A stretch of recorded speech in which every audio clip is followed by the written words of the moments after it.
సిద్దిపేట జిల్లాలో green India ఛాలెంజ్ను ఘనంగా నిర్వహించింది జిల్లా హరితసేన. సిద్దిపేట జిల్లా హరితసేన అధ్యక్షులు చేప్యాల రాజేశ్వరరావు ఆధ్వర్యంలో మొక్కలు నాటారు.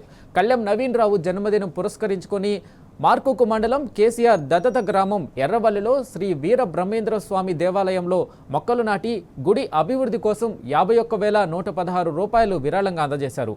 మొక్కలు నాటిన వారిలో గజ్వేల్ హరితసేన ఇన్ఛార్జి అనిల్ మొగ్లే, ఎర్రవల్లి మాజీ సర్పంచ్ బాలరాజు, నరసనపేట మాజీ సర్పంచ్ బాలరెడ్డి ఉన్నారు. గ్రీన్ ఇండియా ఛాలెంజ్ తీసుకొచ్చిన మాజీ రాజ్యసభ సభ్యులు సంతోష్ కుమార్ కు కృతజ్ఞతలు తెలిపారు. యూత్ క్రికెట్ టీంతో కలిసి కాసేపు సరదాగా క్రికెట్ ఆడారు. మొక్కలు నాటి ప్రకృతిని పెంచాలని యువతకు సూచించారు.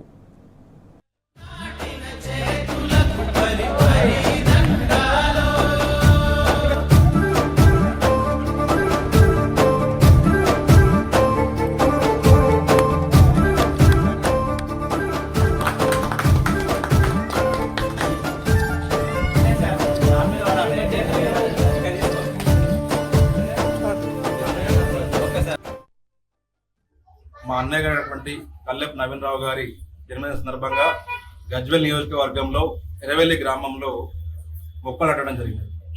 మొక్కలు నాటే కార్యక్రమాన్ని తీసుకొచ్చినటువంటి జోగిని సంతోషరావు గారికి కృతజ్ఞతలు తెలియజేస్తూ, అలాగే ప్రతి ఒక్కరు మొక్కలు నాటాలని కోరుతూ మరొకసారి మా అన్నయ్య గారి కల్లెప్ నవీన్ రావు గారికి జన్మదిన శుభాకాంక్షలు తెలియజేస్తా ఉన్నాను. ప్రతి సంవత్సరం లాగే ఈ సంవత్సరం కూడా నా పుట్టినరోజు సందర్భంగా గ్రీన్ ఇండియా ఛాలెంజ్ ప్రోగ్రాంలో భాగంగా ఎర్రవెల్లి గ్రామంలో బ్రహ్మంగారి టెంపుల్ ప్రాంగణంలో మామిడి మొక్కను నాటడం జరిగింది. ఈ సందర్భంగా శ్రీ జోగినిపల్లి సంతోషరావు గారికి thank you for motivating us always. Thank you. ఇదే స్ఫూర్తితో యూత్ అంతా కూడా ఏదో ఒక అకేషన్లో ఏదో ఒక సందర్భంలో మొక్కలు నాటాలి, పర్యావరణాన్ని కాపాడాలి.